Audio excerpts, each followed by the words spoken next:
ಈ ಸಮಾರಂಭದ ಅಧ್ಯಕ್ಷರು, ಈ ಭಾಗದ ಶಾಸಕರು ಹಾಗೂ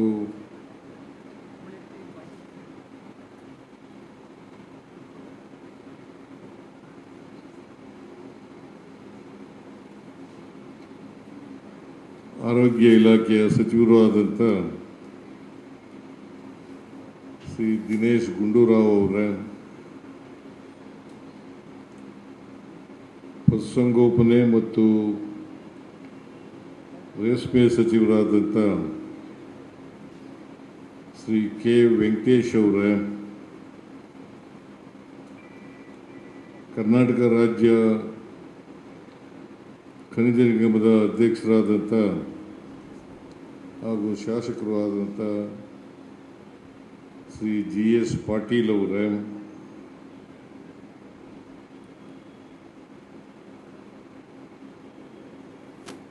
ಕರ್ನಾಟಕ ಖನಿಜ ನಿಗಮದ ಉಪಾಧ್ಯಕ್ಷರಾದಂಥ ಶ್ರೀ ಎಚ್ ಲಕ್ಷ್ಮಣ್,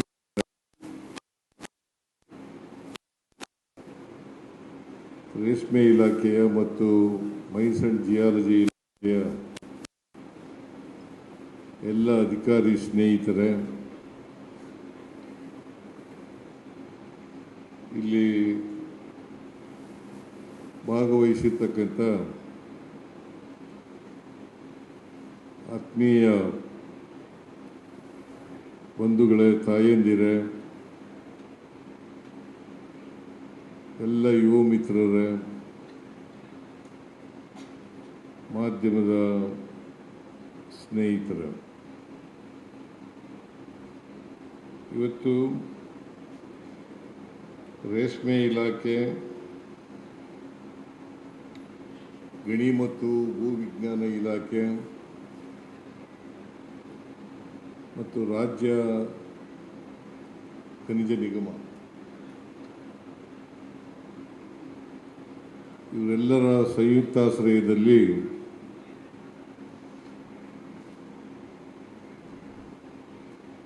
ಓಕ್ಲಿಪುರಂ ಮುಖ್ಯ ರಸ್ತೆಯಲ್ಲಿರ್ತಕ್ಕಂಥ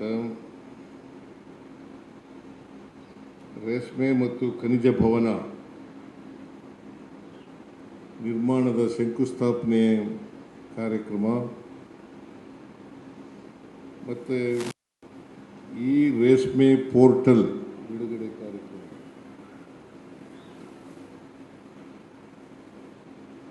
ಇವುಗಳನ್ನು ಅತ್ಯಂತ ಸಂತೋಷದಿಂದ ಉದ್ಘಾಟನೆ ಮಾಡಿದ್ದೇನೆ ಮತ್ತು ಈ ಕಾರ್ಯಕ್ರಮದಲ್ಲಿ ಸಂತೋಷದಿಂದ ಭಾಗಿಯಾಗಿದ್ದೇನೆ ಅಂತಕ್ಕಂಥ ಮಾತುಗಳನ್ನು ಹೇಳಲಿಕ್ಕೆ ಬಯಸ್ತಾ ಇದ್ದೇನೆ. ಈ ಜಾಗ ರೇಷ್ಮೆ ಇಲಾಖೆದು 4 ಎಕರೆ 2.5 4.25 ಎಕರೆ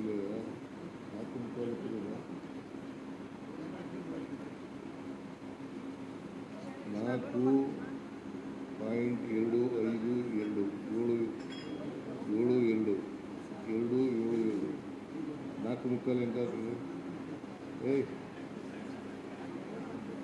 30 ಗುಂಟೆ ಆದರೆ 4.25 ಆಗೋದು. 30 ಗುಂಟೆ ಆದರೆ 4.25 ಎಕರೆ ಆಗೋದು. 25 ಗುಂಟೆ ಆದರೆ 4.25 ಆಗುತ್ತೆ. ಗೂಗಲ್ ಯಾರು ಏನಾಗಿದೆ ನೀನು? ಗೂಗಲ್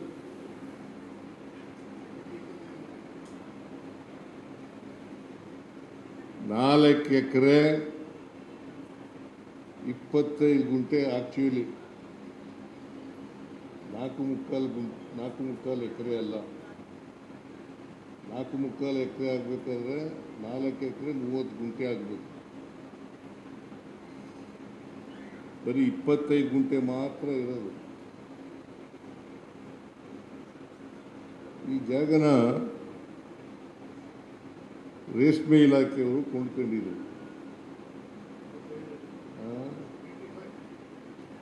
95ನಲ್ಲಿ 95ರಲ್ಲಿ ಕೊಂಡ್ಕೊಂಡಿದ್ರು. ನಮ್ಮ ಸರ್ಕಾರ ಅಧಿಕಾರಕ್ಕೆ ಬಂದ ಮೇಲೆ ಈ ಸಾರಿ ವೆಂಕಟೇಶ್ ಅವರು ಪ್ರಸ್ತಾಪ ಮಾಡಿದ್ರು, ಒಂದು ರೇಷ್ಮೆ ಭವನ ಕಟ್ಟಬೇಕು, ದುಡ್ಡಿಲ್ಲ ನಮ್ಮ ಹತ್ರ, ಜಾಗ ಇದೆ, ನೀವು ದುಡ್ಡು ಕೊಡಿ ಅಂತ ನಾನು ಕೇಳಿದ್ರು. ನಾನು ಹೇಳಿದೆ, ನಾನು ದುಡ್ಡು ಕೊಡಲ್ಲಪ್ಪ, ಬೇರೆ ಮಾಡೋಣ, ಏನಾದರೂ ಮಾಡೋಣ ಅಂತೇಳಿ ಮೈನ್ಸ್ ಆ್ಯಂಡ್ ಜಿಯಾಲಜಿ ಇವ್ರನ್ನ ಕರೆದೆ. ಮಲ್ಲಿಕಾರ್ಜುನ ಅವರು, ವೆಂಕಟೇಶ, ಮಲ್ಲಿಕಾರ್ಜುನ, ನಾನು 3 ದಿನ ಕೂತ್ಕೊಂಡು ಮಾತಾಡಿದೆ. ಜಾಗ ಕೊಡೋದು ಇವರು, ಅವರು ದುಡ್ಡು ಖರ್ಚು ಮಾಡೋದು. ಮೈಸೂರು ಮಿನರಲ್ಸ್ನಲ್ಲಿ GS ಪಾಟೀಲ್ರು ಭಾಳ ಶ್ರೀಮಂತರು, ಇವನು ಅದರ್ವೈಸ್ ಶ್ರೀಮಂತರು, ಜಮೀನ್ದಾರರು. ಅವರು ಅಧ್ಯಕ್ಷರಾಗಿದ್ದಾರೆ ಮೈಸೂರು ಮಿನರಲ್ಸ್ ಕಾರ್ಪೊರೇಷನ್ಗೆ. ಆ ಕಾರ್ಪೊರೇಷನ್ನಲ್ಲಿ ದುಡ್ಡಿದೆ. ಅವ್ರಿಗೂ ಒಂದು ಭವನ ಬೇಕಾಗಿತ್ತು. ರೇಷ್ಮೆ ಇಲಾಖೆಯವ್ರಿಗೂ ಒಂದು ಭವನ ಬೇಕಾಗಿತ್ತು. ಮತ್ತು ಸೆಂಟ್ರಲ್ ಸಿಲ್ಕ್ ಬೋರ್ಡ್ ಇದೆಯಲ್ಲ, ಅವ್ರಿಗೂ ಬೇಕಾಗಿತ್ತು ಜಾಗ. ಇವೆಲ್ಲ ಸೇರ್ಕೊಂಡು ಈ ಭವನ ನಿರ್ಮಾಣ ಆಗ್ತಾ ಇದೆ. ಗೊತ್ತಾಯ್ತಲ್ಲ? ರೇಷ್ಮೆ ಇಲಾಖೆಯಲ್ಲಿ ಬೇಕಾದಷ್ಟು ಜಾಗಗಳಿದ್ದಾವೆ. ನಾನು ಅದಕ್ಕೆ ವೆಂಕಟೇಶ್ ಹೇಳಿದ್ದೀನಿ, ನಿಮಗೆ ಎಷ್ಟು ಬೇಕೋ ಅಷ್ಟು ಉಳಿಸ್ಕೊಳ್ಳಿ ಜಾಗನ. ಅಗತ್ಯ ಇರ್ತಕ್ಕಂಥದ್ದನ್ನು, ಅವಶ್ಯಕ ಇರ್ತಕ್ಕಂಥದ್ದನ್ನು ಆ ಜಾಗ ಉಳಿಸ್ಕೊಳ್ಳಿ.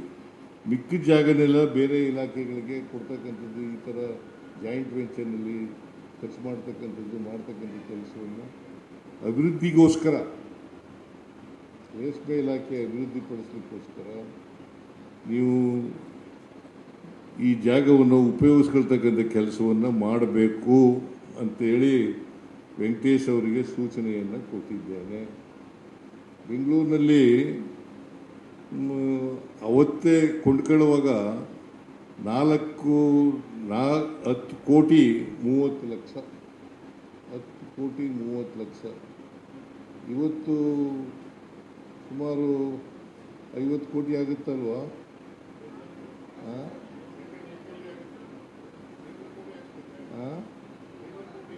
ಅದೇ 50 ಕೋಟಿ ಆಗುತ್ತೆ ಈಗ.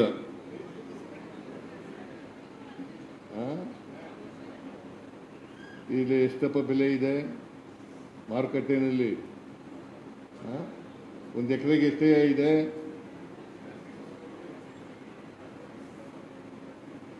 ಚದರಡಿ ಲೆಕ್ಕ ಆದರೂ ಕೂಡ ಕನಿಷ್ಠ 50 ಕೋಟಿ ರೂಪಾಯಿ ಆಗುತ್ತೆ. ಈ ಜಾಗನ ಇವರು ಕೊಡ್ತಕ್ಕಂಥದ್ದು ಕಟ್ಟಡ ಕಟ್ಟಲಿಕ್ಕೆ. ದುಡ್ಡು ಖರ್ಚು ಮಾಡೋರು ಮೈಸೂರು ಮಿನರಲ್ಸ್ ಕಾರ್ಪೊರೇಷನ್. ಸುಮಾರು 666 ಕೋಟಿ 75 ಲಕ್ಷಕ್ಕೆ ಈಗ ಟೆಂಡರ್ ಆಗಿದೆ. 666 ಕೋಟಿ 75 ಲಕ್ಷಕ್ಕೆ ಟೆಂಡರ್ ಆಗಿದೆ. 3 ವರ್ಷದಲ್ಲಿ ಈ ಕಟ್ಟಡ ಕಟ್ತೀವಿ ಅಂತ ಹೇಳಿದ್ದಾರೆ. ಎಷ್ಟು? 3 ವರ್ಷದಲ್ಲಿ. 3 ವರ್ಷದಲ್ಲೇ ಕಟ್ಟಬೇಕು. ಯಾರು ಕಾಂಟ್ರಾಕ್ಟರ್ ಇದ್ದಾರ? ಕಾಂಟ್ರಾಕ್ಟರ್ ಯಾರಯ್ಯ? ಇಲ್ಲಿದೆಯಾ? 3 ವರ್ಷದಲ್ಲಿ ಒಳಗಡೆ ಕಟ್ಟಬೇಕು. ಮುಂದಕ್ಕೆ ಹೋದ್ರೆ ನಿನಗೆ ದುಡ್ಡು ಕೊಡಲ್ಲ ನಾವು. ಮತ್ತೆ ಚೆನ್ನಾಗಿ ಕಟ್ಟಬೇಕು. ಯಾಕಂದ್ರೆ 13 ಅಂತಸ್ತಿನ ಬಿಲ್ಡಿಂಗ್ ಕಟ್ಟೋದು ಈಗ ಸ್ಟ್ರಾಂಗ್ ಆಗಿರ್ಬೇಕಲ್ವಾ? 13 ಅಂತಸ್ತು. ಮತ್ತೆ ಕೆಳಗಡೆ ಬೇಸ್ಮೆಂಟು 3 ಇರ್ತವೆ ಕಾರ್ ನಿಲ್ಸ್ಕೊಳ್ಳಲಿಕ್ಕೆ. ಅದರಿಂದ ಭಾಳ ಸ್ಟ್ರಾಂಗಾಗಿ ಕಟ್ಟಬೇಕು, ಮತ್ತು ಸುಂದರವಾಗಿ ಕಟ್ಟಬೇಕು. 3 ವರ್ಷದೊಳಗಡೆ ಮುಗಿಸ್ಬೇಕು.